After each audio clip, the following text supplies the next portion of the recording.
There was once a very good man who grew up in Wisconsin named Barney Casey.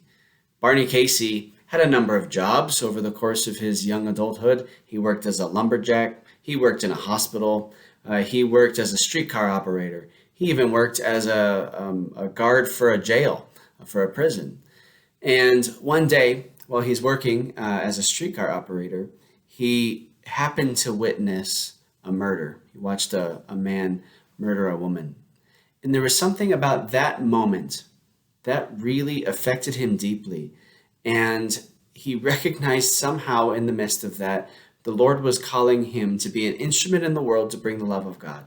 He recognized in that an invitation to be a priest. And so Barney decides he's going to apply for the seminary. He applies for the local diocesan seminary, and he realizes that his studies, it was just too difficult for him. He was struggling because classes were being taught in Latin or in German, and he really didn't speak either one of those very well at all. So he was encouraged to maybe it's best to join a religious order. So he joins the Capuchin Franciscans. He says it was because of an encounter in prayer where he felt like the Blessed Mother was saying to him to go to Detroit to be with the Capuchins. So that's what he does. He enters into this religious order, and he's able to pursue the priesthood through this religious order. And he struggles through seminary.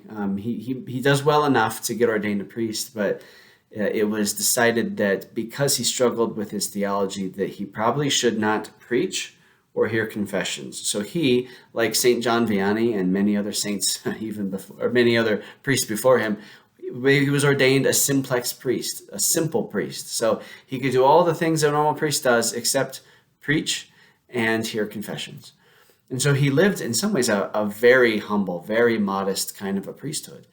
His main assignment living in his community was to answer the door. He was the porter. He also worked as the sacristan, so he helped to set up for masses that maybe one of the other friars was celebrating. But that was his main thing.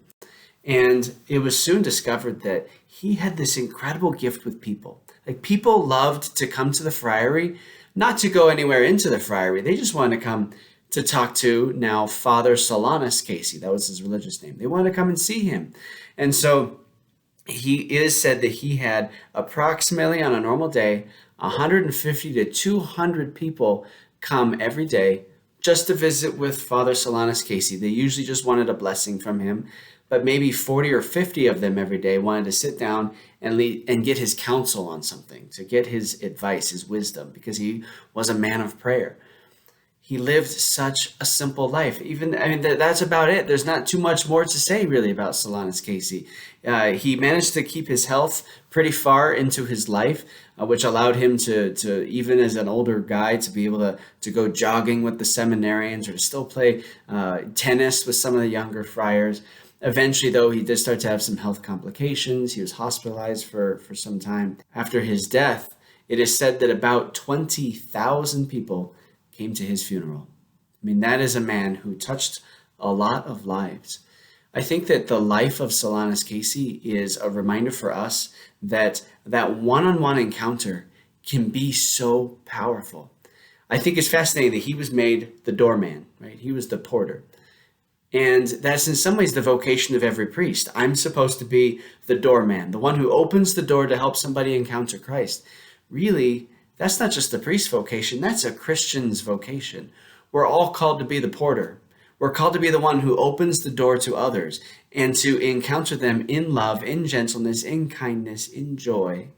And as we do that, as we open our hearts, as we open ourselves to other people, we become for them that doorway into a deeper encounter with Christ. Blessed Solanus Casey, pray for us.